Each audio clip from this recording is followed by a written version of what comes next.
राज्यात उष्णतेचा पारा दिवसेंदिवस वाढत असताना त्याचा थेट परिणाम नागरिकांच्या आरोग्यावर दिसून यायला लागलाय। डोळ्यांचे संसर्ग, त्वचाविकार, नागीण, ॲलर्जी आणि मूत्रमार्गाच्या संसर्गाच्या रुग्णांमध्ये मोठी वाढ झाली आहे। विशेष म्हणजे लहान मुलांपासून ज्येष्ठ नागरिकांपर्यंत अनेक जण यामुळे त्रस्त आहेत। बघूया त्याच संदर्भातला रिपोर्ट।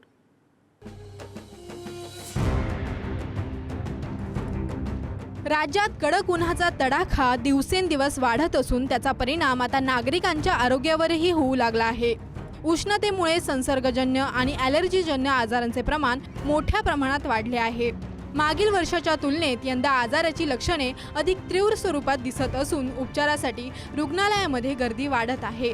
विशेषतः लहान मुलांमध्ये या तक्रारी अधिक प्रमाणात दिसून येत आहेत। उष्णतेमुळे डोळ्यांच्या संसर्गामध्ये मोठी वाढ झाली आहे। डोळे लाल होणे, खाज येणे, डोळ्यातून पाणी येणे, कोरडेपणा आणि डोळ्यात काहीतरी गेल्यासारखे वाटणे अशा तक्रारी वाढल्या आहेत।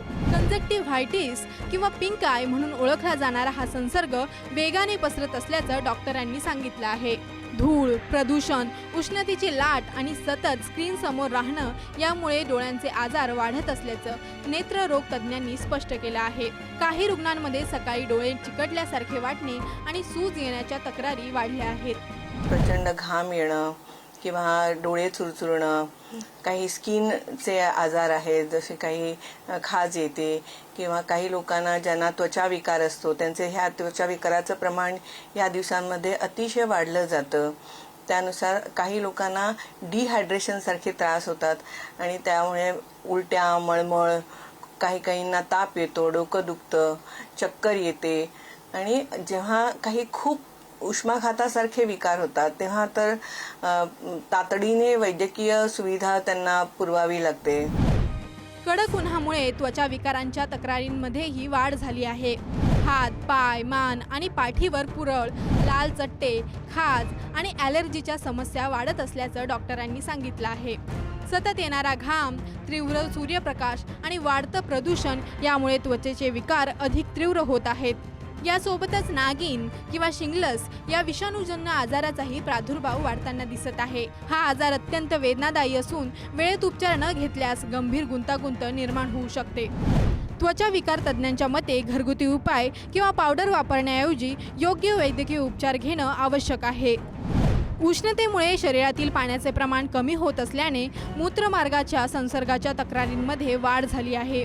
अनेक जण कमी पाणी पितात तर चहा आणि कॉफीचे सेवन अधिक करतात। त्यामुळे लघवी करताना जळजळ होणे, पोटदुखी, वारंवार मूत्रसंसर्ग आणि मूतखड्याच्या तक्रारी वाढल्या आहेत।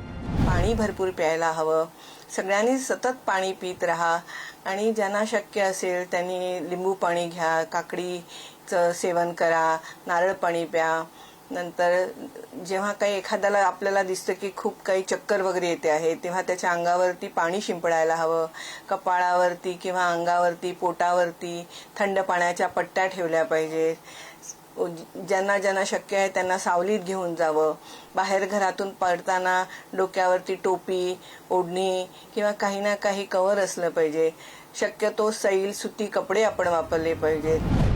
डॉक्टरांच्या मते उन्हाळ्यात शरीरात पाण्याची कमतरता होऊ न देणं अत्यंत आवश्यक आहे। दिवसातून पुरेसे पाणी पिणे, बाहेर जाताना काळजी घेणे आणि कोणतीही लक्षणे दिसताच तातडीने डॉक्टरांचा सल्ला घेणे गरजेचे आहे।